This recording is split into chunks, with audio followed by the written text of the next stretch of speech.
ഇന്ന് വന്ന ഏറ്റവും പ്രധാനപ്പെട്ട വാർത്ത എന്ന് പറയുന്നത് ശ്രീ ടി കെ ഗോവിന്ദനെ, കണ്ണൂരിലെ ഏറ്റവും തലമുതിർന്ന നേതാക്കളിൽ ഒരാൾ, CPM അദ്ദേഹത്തിനെ പാർട്ടിയിൽ നിന്ന് പുറത്താക്കി എന്നുള്ളതാണ്.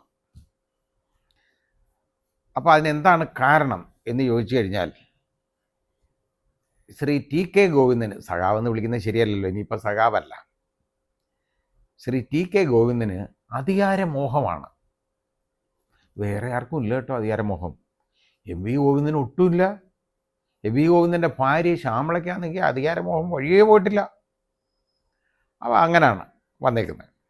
അപ്പോൾ ഇതിൻ്റെ കാരണം എന്ന് പറയുന്നത്, ഇന്നലെ അദ്ദേഹം കുറേ കാര്യങ്ങൾ വിളിച്ചു പറഞ്ഞു. ടി കെ ഗോവിന്ദൻ വിളിച്ചു പറഞ്ഞത്, നേരത്തെ ഉണ്ടായിരുന്ന ശ്രീ കുഞ്ഞുകൃഷ്ണൻ ഉണ്ടല്ലോ, പയ്യന്നൂരിലെ, ഇപ്പോൾ അദ്ദേഹം സ്വതന്ത്രനായിട്ട് മത്സരിക്കുന്നു. അദ്ദേഹത്തിന് UDF സപ്പോർട്ടും കൊടുക്കുന്നുണ്ട്. അവിടെ മസൂദിനെതിരെ ആണ് മത്സരം. കുറേ കാര്യങ്ങൾ അന്ന് വിളിച്ചു പറഞ്ഞു, കുഞ്ഞുകൃഷ്ണൻ വിളിച്ചു പറഞ്ഞു.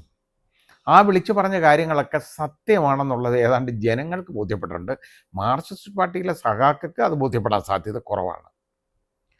അവർ ബോധ്യപ്പെടത്തില്ല. കാരണം അത് അങ്ങനെയാണ്, ഞങ്ങൾക്ക് ബോധ്യപ്പെടാൻ മനസ്സില്ല എന്നുള്ള ഒരു ധാരണ. പിന്നെ എങ്ങനെ ബോധ്യപ്പെടുന്നത്? അപ്പോൾ അവർ ബോധ്യപ്പെട്ട, അവർക്ക് അത് ഒന്നും ബോധ്യമായിട്ടില്ല. ബാക്കി ആളുകൾക്കൊക്കെ മനസ്സിലാവും. അതാണ് ബഹുജനവും പൊതുജനവും തമ്മിൽ. ബഹുജനം എന്ന് പറയുന്നത് പാർട്ടിയിൽ വിശ്വസിക്കുന്ന, പാർട്ടിയുടെ ആളായിട്ട് നടക്കുന്നവരെല്ലാം ബഹുജനങ്ങളും, ബാക്കി ഈ നിഷ്പക്ഷമായിട്ട് ഈ കാര്യങ്ങൾ ചിന്തിക്കുന്നതും തലയിൽ എന്തെങ്കിലും ഉള്ളവരെല്ലാം പൊതുജനങ്ങളുമാണ്. അതാണ് ശ്രീ KK രാഗേഷ് കൊടുത്ത നിർവചനമാണ് ഞാൻ ഈ പറഞ്ഞു കേട്ടോ.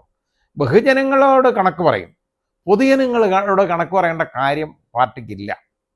കുറേ നാൾ ഈ ധനരാജൻ്റെ രക്തസാക്ഷി ഫണ്ട് എടുത്ത് വെച്ച് പുട്ടടിച്ചതിനെ കുറിച്ചുള്ള ചോദ്യങ്ങൾ വന്നത് പ്രശ്നമായി.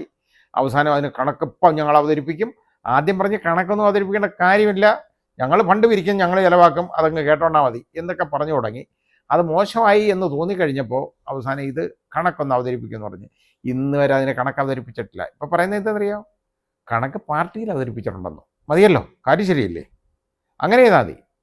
കാരണം പൊതുജനങ്ങൾ അറിയണ്ട, ബഹുജനങ്ങൾ അറിഞ്ഞാൽ മതി എന്നുള്ളതാണ്. ബഹുജനങ്ങളെന്ന് പറയുന്നത് ഈ പാർട്ടിയിലുള്ളവരെ തന്നെയാണ്, പാർട്ടിക്കാരാണ് ബഹുജനങ്ങൾ, ബാക്കിയുള്ളവരെല്ലാം പൊതുജനങ്ങളാണ്. ആയിക്കോട്ടെ, ഏതായാലും ഇതാരും അറിയണ്ട എന്ന് വിചാരിച്ചു. അതങ്ങനെ ഒതുക്കി റെഡിയാക്കി എടുക്കാനുള്ള ശ്രമം നടത്തി. മധുസൂദൻ്റെ സ്ഥാനാർത്ഥിത്വം വരുന്നത് വരെ കുഞ്ഞുകൃഷ്ണൻ ഒരക്ഷരവും പറഞ്ഞിട്ടില്ല. കുഞ്ഞുകൃഷ്ണൻ പാർട്ടിക്കെതിരെ ഒന്നും പറഞ്ഞിട്ടില്ല, പാർട്ടിക്കാർക്കെതിരെ ഉള്ള കുഞ്ഞുകൃഷ്ണൻ പറഞ്ഞിട്ടുള്ളത്. അതിലെ അഴിമതിക്കും സ്വജനപക്ഷപാതത്തിനും കള്ളത്തരത്തിനും മാത്രമാണ്, എതിരെയാണ് ശ്രീ കുഞ്ഞുകൃഷ്ണൻ സംസാരിച്ചിട്ടുള്ളത്. അത് അധികാരമോഹം എന്ന് പറയാൻ ഒക്കത്തില്ലല്ലോ. അത് പറയുന്നില്ല. അവസാനം മധുസൂദനൻ അവിടെ MLA ആയിട്ട് മത്സരിക്കാൻ ഉള്ള ഒരുക്കം വന്നു. ആ ഒരുക്കം സ്ഥാനാർത്ഥിത്വം ഉറപ്പായി കഴിഞ്ഞപ്പോൾ കുഞ്ഞുകൃഷ്ണൻ പറഞ്ഞു, കുഞ്ഞുകൃഷ്ണൻ മത്സരിക്കുന്നുണ്ട്, UDF സപ്പോർട്ട് കൊടുക്കുന്നുണ്ട് ശ്രീ കുഞ്ഞുകൃഷ്ണന്. വളരെ നല്ല കാര്യമാണ്. കാരണം അത് പാർട്ടിയല്ല നോക്കേണ്ടത്, നല്ലൊരു നേതാവ്, ഇങ്ങനെയുള്ള സത്യസന്ധരായിട്ടുള്ള ആളുകളാണ് ജനങ്ങൾക്ക് ആവശ്യം, ആളുകളെയാണ് ജനങ്ങൾക്ക് ആവശ്യം. അല്ലാതെ ഈ കള്ളവും വൃത്തികേടും കാണിക്കുന്നവരുടെ അല്ല, അവരെ അല്ല വേണ്ടത് ഇത് ജനങ്ങൾക്ക്. അപ്പോൾ ജനങ്ങൾ യഥാർത്ഥത്തിൽ ഇച്ഛിച്ച ഒരു കാര്യമാണ് കുഞ്ഞുകൃഷ്ണൻ പോലുള്ള ഒരു ഇവിടെ നിയമസഭയെ വരണം എന്നുള്ളത്. വളരെ വലിയ കാര്യമാണ് സംഭവിച്ചേക്കുന്നത്, വരണം. ഏതായാലും അതിൽ എനിക്ക് സന്തോഷമുണ്ട്. അത് ഈ പാർട്ടിയിൽ നിന്ന് വന്നതുകൊണ്ടല്ല, ഒരു സത്യസന്ധനായിട്ടുള്ള ഒരു മനുഷ്യൻ പടവെട്ടി ഒറ്റയാൾ പോരാട്ടം നടത്തി അഴിമതിക്കെതിരെ, പാർട്ടിയിലെ പോലും അഴിമതിക്കെതിരെ. അവസാനം അയാൾക്ക് നിവൃത്തിയില്ലാതെന്ന് കണ്ടു. ഈ അഴിമതി ആരോപിക്കപ്പെട്ട ആളെ തന്നെ പിടിച്ച് വീണ്ടും അവിടെ സ്ഥാനത്തേക്ക് കൊണ്ടുവരുന്നു. അയാൾ കുറ്റക്കാരനാണെന്ന് ഇവർ പോലും പറഞ്ഞാണ്. അയാളെ പിന്നെ അങ്ങനെ എനിക്ക് തരം താഴ്ത്തേണ്ട കാര്യം എന്തുവായിരുന്നു? ഇല്ല. പക്ഷേ പണത്തിന് മേലെ പരുന്തം പറക്ക, കേട്ടിട്ടില്ലേ? അതാണ് ഇപ്പോൾ സംഭവിച്ചേക്കുന്നത്. ഏതായാലും കുഞ്ഞുകൃഷ്ണൻ അവിടെ മത്സരിക്കാൻ തുടങ്ങി. നല്ലൊരു കാര്യം, വളരെ നല്ല കാര്യമാണ്. അതുകൊണ്ടാണ് ഞാൻ പറഞ്ഞത് നല്ലതാണെന്ന്. ഇപ്പം ടി കെ ഗോവിന്ദൻ്റെ കാര്യം, ടി കെ ഗോവിന്ദൻ വിളിച്ചു പറഞ്ഞ കാര്യം എന്ന് പറയുന്നത് എന്താണെന്നറിയോ? ആന്തൂർ സാജൻ്റെ മരണത്തിൽ, ആന്തൂരിൽ ഒരു വ്യവസായി സാജൻ എന്ന് പറയുന്ന ആൾ, അദ്ദേഹം ഒരു കൺവെൻഷൻ സെൻറ്റർ നിർമ്മിച്ചു പുതിയതായിട്ട്. അതിന് അന്ന് ആന്തൂർ ഈ നഗരസഭയുടെ കീഴ് വരും അത്. അവിടെ വന്നു കഴിഞ്ഞപ്പോൾ അവിടെ ചെയർപേഴ്സണായിട്ടിരിക്കുന്നത് ആരാണെന്നറിയോ? നമ്മുടെ ശ്രീ എം വി ഗോവിന്ദൻ്റെ ഭാര്യ പി കെ ശ്യാമളയാണ്. പി കെ ശ്യാമള അവസാനം ഇയാളാവുന്നതും ഇതിന് പുറകെ നടക്കുകയാണ്. ഇതിൻ്റെ പണിയും തീർത്തിട്ട് അയാളുടെ മുതലെല്ലാം 15 കോടി രൂപ ചിലവാക്കിയ ഒരു സംരംഭമാണ്. അതെല്ലാം അതിൽ കിടക്കുകയാണ്. കടമുണ്ട്. ഇതെല്ലാം ഒന്ന് ശരിയായി കിട്ടണമെങ്കിൽ ഇത് ഓപ്പൺ ചെയ്ത് കിട്ടണം. അതിന് മുനിസിപ്പാലിറ്റി അവിടെ നമ്പർ കൊടുക്കത്തില്ല. ആന്തൂർ മുനിസിപ്പാലിറ്റി നമ്പർ കൊടുക്കത്തില്ല. കാരണം ഇതിൻ്റെ ചെയർപേഴ്സണാണ് കാരണം. കൊടുക്കുകയല്ല. അവസാനം ഇയാൾ കയറി ഇറങ്ങി അങ്ങ് മടുത്ത് അയാൾ പി ജയരാജൻ അയാൾക്ക് വേണ്ടി പറഞ്ഞു, പാർട്ടി പറഞ്ഞു. പക്ഷേ അതൊക്കെ നീയൊക്കെ പറഞ്ഞാലൊന്നും കേൾക്കേണ്ട കാര്യമൊന്നുമില്ല. ഞാൻ പി കെ ശ്യാമളയാണ്, അതാണ് കാര്യം. നടപ്പമൊക്കെ കണ്ടാൽ തന്നെ നമുക്കറിയാമല്ലോ, തൻ്റെ ഇടം നമുക്കറിയാം. തൻ്റെ ഇടമൊക്കെ നല്ലതാണ്, പാടില്ലെന്നൊന്നും ഞാൻ പറയുന്നില്ല. പക്ഷേ ഇങ്ങനെയുള്ള ആളുകളുടെ തല്ല ഈ തൻ്റെ ഇടം കാണിക്കേണ്ടത്. അപ്പോൾ അവസാനം എന്താണെന്നറിയോ? അവസാനമായിട്ട് അയാളടുത്ത് പറഞ്ഞത്, അയാൾ ചെന്ന് കെഞ്ചിയതാണ്, എങ്ങനെയെങ്കിലും ഇത് ഒന്ന് ശരിയാക്കി തരണം. അവസാനം എന്തുവാ പറഞ്ഞത്? ഞാൻ ഈ കസേരയിൽ ഇരിക്കുന്നിടത്തോളം കാലം ഇത് കിട്ടത്തില്ല, നിനക്ക് കിട്ടത്തില്ലെന്ന്.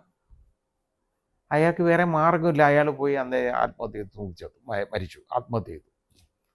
അതിന് യഥാർത്ഥത്തിൽ കേസുണ്ടായതാണ് ഈ ശ്യാമളയുടെ പേർക്ക്, പി കെ ശ്യാമളയുടെ പേർക്ക്.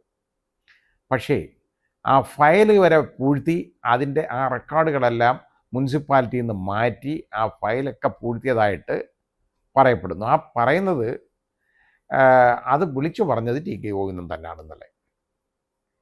ആ ഫയൽ പൂഴ്ത്തിയതും ഫയൽ മാറ്റിയതും നമ്മുടെ സഖാവ് എം വി ഗോവിന്ദനാണെന്ന് പറയപ്പെടുന്നു. അത് പറഞ്ഞതും അത് അദ്ദേഹത്തിൻ്റെ വാക്കുകളിൽ നിന്ന് നമുക്ക് മനസ്സിലാക്കിയെടുക്കാൻ പറ്റും. ടി കെ ഗോവിന്ദൻ്റെ അതേ ഉള്ളൂ. നമ്മൾ കണ്ടിട്ടുള്ള കാര്യമല്ല. പക്ഷേ ഇങ്ങനൊരു സംഭവം നടന്നിട്ടുണ്ടെന്നുള്ളത് എല്ലാവരും സമ്മതിച്ചു. അന്നത് വലിയ ഒച്ചപ്പാടുണ്ടാക്കിയതാണ്. അത് വളരെ കോളിളക്കം ഉണ്ടാക്കിയ സംഭവം. കണ്ണൂർ ജനങ്ങളുടെ എല്ലാവരുടെയും അവരെ കണ്ണീരിലാഴ്ത്തിയ ഒരു കാര്യമാണ് ഈ സാജൻ്റെ ആത്മഹത്യ. അതിന് വലിയ നടപടിയൊക്കെ ആളുകൾ പ്രതീക്ഷിച്ചു. അവസാനം നടപടി ഉണ്ടാവും എന്ന് പറഞ്ഞിട്ട് അതിൽ നിന്ന് ഊരി ശ്യാമളയെ രക്ഷപ്പെടുത്തി. ശ്യാമള അങ്ങ് പോയി. ഇതാണ് സംഭവം. ആ ശ്യാമളയാണ് ഇപ്പോൾ കൊണ്ടുവന്നിട്ട് തളിപ്പറമ്പിൽ സ്ഥാനാർത്ഥിയായിട്ട് മത്സരിക്കുന്നത്. അധികാരമോഹമില്ല കേട്ടോ, ഗോവിന്ദനുമില്ല, എം വി ഗോവിന്ദനുമില്ല, പി കെ ശ്യാമളയ്ക്കുമില്ല. അധികാരമോഹം അവർക്കില്ല. അധികാരമോഹം ആകെ ഉള്ളത് ടി കെ ഗോവിന്ദനാണ്. അപ്പോൾ ഈ ടി കെ ഗോവിന്ദനെ പോലുള്ള നേതാക്കൾ അവിടെ കഷ്ടപ്പെട്ടാണ് ഈ പാർട്ടിക്ക് വേണ്ടി അഹോരാത്രം പണിയെടുത്തത്. പി ജയരാജനെ യഥാർത്ഥ വെട്ടി നിരത്തിയെന്ന് ചോദിച്ചാൽ വെട്ടി നിരത്തി, സത്യമാണ്. പി ജയരാജൻ്റെ വാക്കുകൾക്ക് എന്തെങ്കിലും വിലയുണ്ടോ? ഈ സാജന് വേണ്ടി പറഞ്ഞു പി ജയരാജൻ, പക്ഷേ പ്രയോജനം ഉണ്ടായില്ല. ഇതുപോലെ വെട്ടിനിരത്തപ്പെട്ട ഒരുപാട് നേതാക്കളുണ്ട് അവിടെ. അടുത്തത് ശ്രീമതി കെ ശൈലജ. ശൈലജ ടീച്ചർ യഥാർത്ഥത്തിൽ ഒരു നല്ല ആരോഗ്യ മന്ത്രി എന്നുള്ള നിലയ്ക്ക് ആരോഗ്യവകുപ്പ് നല്ല രീതിയിൽ ആരോഗ്യവകുപ്പ് ഭരിച്ചതാണ്. നിപ്പ ഉണ്ടായി, അത് കഴിഞ്ഞ് കോവിഡ് ഉണ്ടായി, ഇത്രത്തോളം അഡ്വേഴ്സിറ്റീസൊക്കെ വന്നിട്ടും അതിലെല്ലാം പിടിച്ചു നിന്ന് നല്ലൊരു പേരുണ്ടാക്കിയതാണ് ശൈലജ ടീച്ചർ. അപ്പോൾ ഈ ശൈലജ ടീച്ചറെ വെട്ടി നിരത്തിയേ പറ്റുള്ളൂ. അവരെവിടെങ്കിലും മത്സരിക്കത്തില്ല. മട്ടന്നൂർ മത്സരിച്ചത് പിണറായിയെക്കാളും വലിയ ഭൂരിപക്ഷം, അതാണ് അവരുടെ പറ്റിയത്. പിണറായിക്കാളും വലിയ ഭൂരിപക്ഷം പാടില്ല, ആർക്കും പാടില്ല. അങ്ങനെ ആരാ വരാൻ പോകുന്നത്? രാജാവിനെക്കാളും വലിയ ഭൂരിപക്ഷം ആരും പാടില്ല. അപ്പോൾ അതുകൊണ്ട് എന്താണെന്നറിയോ, അവിടെ സീറ്റ് കൊടുക്കത്തില്ല. അവിടെ ഒരു ചെറുപ്പക്കാരനായ DYFIയുടെ നേതാവ് സനോജിന് സീറ്റ് കൊടുക്കുക. എന്നിട്ട് ഒരിക്കലും ഈ ശൈലജ ജയിക്കില്ല എന്നുള്ള ഉറപ്പുള്ള ഒരു മണ്ഡലം നോക്കി അത് പിടിച്ചെടുക്കണം. അവർ പിടിച്ചെടുക്കാൻ പോകണം കേട്ടോ, വയസ്സുകാലത്ത് അതാ ചെയ്യേണ്ടത്. അങ്ങനെ അവരെ നേരെ പേരാവൂരിലേക്ക് അയക്കുകയാണ്. സണ്ണി ജോസഫിൻ്റെ മണ്ഡലമാണ്. അവിടെ സണ്ണി ജോസഫിനെ തോൽപ്പിക്കുക എന്ന് പറയുന്നത് അത്ര എളുപ്പമുള്ളൊരു കാര്യമല്ല. ഒട്ടും സേഫായിട്ടുള്ളൊരു മണ്ഡലമല്ല എന്ന് മനസ്സിലാക്കി തിരിച്ചറിഞ്ഞുകൊണ്ട് ഈ ശ്യാമളയെ ഒതുക്കണം, ശൈലജയെ ഒതുക്കണം എന്നുള്ള ഒറ്റ തീരുമാനത്തിൻ്റെ പുറത്താണ് ഈ ശൈലജയെ മട്ടന്നൂർ മത്സരിപ്പിക്കാതെ പേരാവൂർ കൊണ്ട് മത്സരിപ്പിക്കാൻ പറഞ്ഞത്. എൻ്റെ അഭിപ്രായത്തിൽ ആ സഹോദരി ഇത് ഒരു കാരണവശാലും ഏറ്റെടുക്കാൻ പാടില്ലായിരുന്നു. പാർട്ടിക്ക് വേണ്ടി ഞാൻ പറയണം, എനിക്ക് മത്സരിക്കാൻ മോഹമില്ല, വേണ്ട, ഞാൻ മത്സരിക്കുന്നില്ല, തീർന്നു. അല്ല മത്സരിച്ചേ ഒക്കൂ, ഇല്ല, എനിക്ക് സൗകര്യപ്പെടിയല്ല, തീർന്ന്. മത്സരിക്കുന്നെങ്കിൽ ആ മട്ടന്നൂർ മത്സരിക്കും, ഇല്ലെങ്കിൽ ആ മത്സരിക്കുന്നില്ല എന്നൊരു തീരുമാനം എടുക്കാമായിരുന്നു. പക്ഷേ അവരത് എടുത്തിട്ട് അത് അവരുടെ മര്യാദ. ഇനിയും പോയിട്ടില്ല, സമയം കഴിഞ്ഞിട്ടില്ല. ശ്രീമതി ശൈലജ മട്ടന്നൂരിൽ മത്സരിച്ചാൽ, സ്വതന്ത്ര സ്ഥാനാർത്ഥിയായിട്ട് മത്സരിച്ചാൽ പോലും UDF ഉറപ്പായിട്ട് സപ്പോർട്ട് കൊടുക്കും, ഒരു സംശയവും വേണ്ട. കാരണം എന്താണെന്നറിയോ, ഈ ശൈലജ എന്ന് പറയുന്നവർ ഒരു കറകളഞ്ഞ നേതാവാണ്. ഒരു അഴിമതി അവർ നടത്തും എന്ന് ആരും വിശ്വസിക്കില്ല, ആ രീതിയാണ്. പിന്നെ അന്ന് ഒരു ഈ ഒരു ഒരു നമ്മുടെ ഈ പുറത്തൊക്കെ ഇടുന്ന ഡ്രസ്സുണ്ടല്ലോ, കോവിഡിന് വന്ന PP കിറ്റ്, അതിനെ സംബന്ധിച്ചിടത്തോളം വന്നു. യഥാർത്ഥത്തിൽ അത് നമ്മുടെ ബഹുമാനപ്പെട്ട മുഖ്യമന്ത്രിയുടെ ഡയറക്ഷനിൽ അവർ ചെയ്തേക്കുന്ന കാര്യമാണെന്ന് അവർ തന്നെ പറഞ്ഞതാണ്. അപ്പോൾ അത് ഈ യഥാർത്ഥത്തിൽ ശ്രീമതി KK ശൈലജയ്ക്ക് കൊടുക്കേണ്ടിയിരുന്നത് മട്ടന്നൂരാണ്. അവരവിടെ മത്സരിച്ച് ജയിക്കട്ടെ. അവരെ കഴിഞ്ഞ തവണ അതുപോലെ വെട്ടിനിരത്തി ആ രീതിയിലാകരുത്. വെട്ടിനിരത്തി എന്ന് പറഞ്ഞാൽ ഏറ്റവും വലിയ ഭൂരിപക്ഷത്തോട് ജയിച്ചു, അവർക്ക് മന്ത്രിസ്ഥാനമില്ല, ആ രീതിയിലായിപ്പോയി. അങ്ങനെ ആണ് ഈ കാര്യങ്ങളൊക്കെ നടന്നു പോകുന്നത്.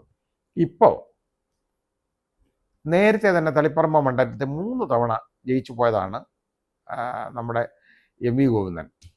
അപ്പോൾ പാർട്ടി സെക്രട്ടറിയാണ്. അപ്പോൾ ഇനി മത്സരിക്കാൻ പാടില്ല. പാർട്ടി സെക്രട്ടറി സ്ഥാനം ഒഴിയുന്നതിലും നല്ലത് അത് ആദ്യം തന്നെ ഇരിക്കുന്നതാണ്, നല്ലതാണ്. അപ്പോൾ അത് കാരണം അത് വേണ്ട. പിന്നെ ഇത് വേറെ എങ്ങോട്ട് പോകരുത് ഈ മണ്ഡലത്തിൽ നിന്നുള്ള അവകാശം എനിക്ക് പതിച്ചിട്ടേക്കുന്ന മണ്ഡലമാണ് എന്നാണ് അദ്ദേഹത്തിൻ്റെ ധാരണ. അത് കാരണം എന്താണെന്നറിയോ, അധികാരമോഹമല്ല കേട്ടോ. അതുകൊണ്ട് എൻ്റെ ഭാര്യയ്ക്ക് കൊടുക്കണം. ഭാര്യയ്ക്ക് കൊടുക്കുന്നതിന് വേണ്ടിയുള്ള പരിപാടി ഇറക്കിയത് എന്താണെന്നറിയാം. ആദ്യമേ അങ്ങ് പ്രഖ്യാപിച്ചു തളിപ്പറമ്പ മണ്ഡലം അതെ അവിടെ ഒരു വനിതാ മണ്ഡലമായിട്ട് അങ്ങ് മാറ്റണം. നമ്മൾ വനിതകളാരെങ്കിലും മത്സരിച്ചാൽ മതി. അപ്പോൾ ഏത് വനിതയാണ് വേണ്ടി എന്നുള്ളതിനെക്കുറിച്ച് പിന്നല്ലേ വരുന്നത്. കുറച്ച് നാൾ കഴിഞ്ഞപ്പം വനിത ആകെ ഒന്നേ ഉള്ളൂ, അതെൻ്റെ ഭാര്യ PK ശ്യാമളയാണ്. PK ശ്യാമള മത്സരിച്ചാൽ മതി. അവിടെ ലോക്കൽ കമ്മിറ്റിയിലും ഏരിയ കമ്മിറ്റിയിലും ജില്ലാ കമ്മിറ്റിയിലും എല്ലാം ഇതിന് എതിർപ്പ് വന്നു കഴിഞ്ഞപ്പോൾ അതിനെ മൊത്തം വെട്ടി നിരത്തിക്കൊണ്ട് നേരെ സംസ്ഥാന കമ്മിറ്റി അങ്ങ് തീരുമാനമെടുത്ത് മതി, PK ശ്യാമള ഒറ്റ പേര് മതി. അത് യഥാർത്ഥത്തിൽ ശ്രീ TK ഗോവിന്ദൻ വിളിച്ചു പറഞ്ഞു, ഇത് തെറ്റാണ് ഈ ചെയ്തേക്കുന്നത്, ഇത് കുടുംബവാഴ്ചയാണ്. അപ്പോൾ അധികാരമോഹമില്ല ഇവർക്ക് ആർക്കും കേട്ടോ, അതുകൊണ്ടാണ് കുടുംബവാഴ്ചയാണ്. TK ഗോവിന്ദൻ അപ്പം ഇത് പറഞ്ഞപ്പോൾ TK Govindan വർഗവഞ്ചകനായി, അഴിമതിക്കാരനായി, TK Govindan അധികാരമോഹിയായി. അധികാരമോഹമാണെന്നാണ് MV ജയരാജനൊക്കെ വിളിച്ച് പറയുന്നുണ്ടിരുന്നുണ്ടെങ്കിൽ അധികാരമോഹമാണ് എന്ന്. അപ്പോൾ അത് എന്തോ അധികാരമോഹം ആർക്കാണ് ഉള്ളത്? കുടുംബവാഴ്ച എന്ന് പറയുന്നത് ഈ പാർട്ടിയിൽ CPM-ൽ ഇതുവരെ കണ്ടിട്ടില്ലാത്ത ഒരു ഒരു ഒരു കാര്യമാണത്. അത് ഇപ്പം അവിടെയും വരുന്നു. EMSൻ്റെ മക്കളാരെങ്കിലും മത്സരിക്കാൻ നമ്മൾ കണ്ടിട്ടുണ്ടോ? EMS ചെയ്തിട്ടുണ്ടോ? ഇല്ല. VS അച്യുതാനന്ദൻ അദ്ദേഹത്തിൻ്റെ ജീവിതകാലത്ത് അദ്ദേഹത്തിൻ്റെ മകനെ മത്സരിപ്പിച്ചിട്ടുണ്ടോ? കുടുംബവാഴ്ച നടത്തിയിട്ടുണ്ടോ? അല്ലെങ്കിൽ അദ്ദേഹത്തിൻ്റെ ഭാര്യയെ മത്സരിപ്പിച്ചിട്ടുണ്ടോ? അപ്പോൾ ഇത് നമ്മൾ മനസ്സിലാക്കണം. അപ്പോൾ ഇത് ഇങ്ങനെയുള്ള കാര്യങ്ങൾ ആണുങ്ങൾ അന്തസ്സായിട്ട് ചെയ്തിട്ടുള്ളതാണ്. പക്ഷേ ഇപ്പോൾ വന്നപ്പോൾ ഇതെല്ലാം അങ്ങ് വന്നു. ഇവർക്കിനി CPM-ന് ഈ കുടുംബവാഴ്ചയെന്നും പറഞ്ഞ് പുറത്തിറങ്ങി പറയാൻ പറ്റുമോ? മുഖത്തേറ്റടിയല്ലേ ഇത്. അപ്പോൾ ഇത് ഇങ്ങനൊരു സംഭവം ഇപ്പം നടന്നുകൊണ്ടിരിക്കുന്നു. യഥാർത്ഥത്തിൽ TK ഗോവിന്ദൻ അവിടെ സ്വതന്ത്ര സ്ഥാനാർത്ഥിയായിട്ട് മത്സരിക്കാൻ പോവുകയാണ്. അവിടെ തളിപ്പറമ്പിൽ മത്സരിക്കുന്നു. അദ്ദേഹത്തിന് UDF പിന്തുണയും കൊടുക്കുന്നുണ്ട്. യഥാർത്ഥത്തിൽ അതായത് മനംനൊന്ന് ആത്മഹത്യ ചെയ്ത ഈ സാജൻ ഉണ്ടല്ലോ, ആ സാജൻ്റെ ആത്മാവ് തിരിച്ചു വന്നേക്കുക കേട്ടോ. ഇപ്പോൾ ആ രൂപത്തിൽ PK ശ്യാമളയ്ക്കെതിരെ എന്തിനിതൊക്കെ ചെയ്യുന്നു? ഇങ്ങനെയൊക്കെ ഇതെവിടെ കൊണ്ടുപോകാനാണ്? ഈ അഹങ്കാരമൊക്കെ എവിടെ കൊണ്ട് തീർക്കും? അഹങ്കാരത്തിന് കയ്യും കാലും വെച്ച ആളുകളുണ്ട് പലരും. അങ്ങനെ ആകരുത് രാഷ്ട്രീയക്കാർ, അങ്ങനെയല്ല വേണ്ടത്. സാമൂഹ്യ പ്രവർത്തകരെന്ന് പറയുന്നവർ അങ്ങനെ ആകരുത്, നേരും നെറിയുള്ളവരാകണം. അവർക്ക് അഹങ്കാരം ലെവലേശം പാടില്ല, തലക്കനം പാടില്ല. അതൊക്കെ ഒന്ന് മാറ്റി വെക്കണം. ഇതിനൊക്കെ ജനങ്ങൾ മറുപടി പറയും, ജനങ്ങൾ തീരുമാനിക്കണം, അതാണ് വേണ്ടത്. അപ്പോൾ ജനങ്ങൾ തീരുമാനിക്കണമെന്ന് ഞാൻ പറഞ്ഞു. പക്ഷേ ഒരു കാര്യം കൂടെ ഉണ്ട്. ദേശാഭിമാനി പത്രം എന്ന് പറയുന്ന മാർക്സിസ്റ്റ് പാർട്ടിയുടെ മുഖപത്രം ഉണ്ടല്ലോ, അവർ ഈ സാജൻ്റെ ആത്മഹത്യയെക്കുറിച്ച് അവരൊരു അന്വേഷണം നടത്തി, അവരങ്ങ് നടത്തി. ഇൻവെസ്റ്റിഗേഷൻ നടത്തിയിട്ട് അവരങ്ങ് തീരുമാനിച്ചു, എഴുതി വെണ്ടയ്ക്ക അയിലങ്ങ് നിരത്തി, സാജൻ്റെ ആത്മഹത്യ, സാജൻ്റെ മരണം കൺവെൻഷൻ സറണ്ടറിൻ്റെ പ്രശ്നം കൊണ്ടല്ല. കാരണം അങ്ങനെയാന്ന് പറഞ്ഞാൽ PK ശ്യാമളയ്ക്ക് പ്രശ്നമാണ്. ഊരിവിട്ടാൻ എല്ലാം റെഡിയാക്കി വെച്ചേക്കല്ലേ? അല്ല, നേരെ മറിച്ച് സാജൻ്റെ ഭാര്യയുടെ ദുർനടപ്പ് ആണെന്നുള്ള രീതിയിൽ അവർക്ക് ഏതോ ബന്ധമുണ്ടെന്നുള്ളത് ആ പാവപ്പെട്ട സ്ത്രീയെ ഇതുപോലെ പറഞ്ഞു എന്നുള്ളതാണ്. ഒരു സ്ത്രീക്ക് എതിരെ ഒരു സ്ത്രീക്ക് വേണ്ടി മറ്റൊരു സ്ത്രീയെ ബലിയിടാക്കുന്നതാണ് നമ്മളിവിടെ കണ്ടത്. അവരെ ഉണ്ടല്ലോ, അവരെ എന്ത് മോശമായിട്ട് അസാൻമാർഗീയ പ്രവർത്തനം അവരുടെ പേരിൽ ആരോപിച്ചു എന്നുള്ളതാണ്. അത് ടി.കെ. ഗോവിന്ദൻ ഇന്നലെ വിളിച്ചു പറഞ്ഞല്ലോ. അത് ഒരുപാട് പാർട്ടിക്കാർ അതിനെ എതിർത്തു. പിന്നെ ആ വാർത്ത അങ്ങ് തമസ്കരിച്ചു. വേറെ ആരും ഈ വാർത്ത കൊടുക്കാൻ, ഇങ്ങനെയുള്ള വാർത്ത കൊടുക്കാൻ ഇടയായിട്ടില്ല. അതിൻ്റെ കാരണം ഇത് കള്ളമാണെന്നറിയാം. ഭർത്താവ് മരണപ്പെട്ട് ഭർത്താവിൻ്റെ ആത്മഹത്യ മൂലം ദുഃഖിച്ചിരിക്കുന്ന ഒരു സ്ത്രീ, ഒരു വനിതയാണ് ഇതേപോലെ ഈ രീതിയിൽ മറ്റൊരു സ്ത്രീയെ രക്ഷിക്കാൻ വേണ്ടി പറഞ്ഞേക്കുന്നൊന്ന് ആലോചിച്ച് നോക്കിക്കോളൂ. എന്നിട്ട് ഇലക്ഷന് മത്സരിക്കുക. എന്തിന്? ജനങ്ങളെ സേവിക്കാൻ. നിങ്ങളൊക്കെ സേവനത്തിന് നിന്നു കൊടുക്കണം കേട്ടോ. അവർ സേവിച്ചില്ലെങ്കിൽ വലിയ പ്രശ്നമാണ്. ഈ സാജൻ്റെ ഉണ്ടല്ലോ, സാജൻ്റെ കുടുംബവും സാജൻ്റെ ആത്മാവും നിങ്ങളോടാരും പൊറുക്കില്ല എന്ന് മാത്രം തിരിച്ചറിയുക.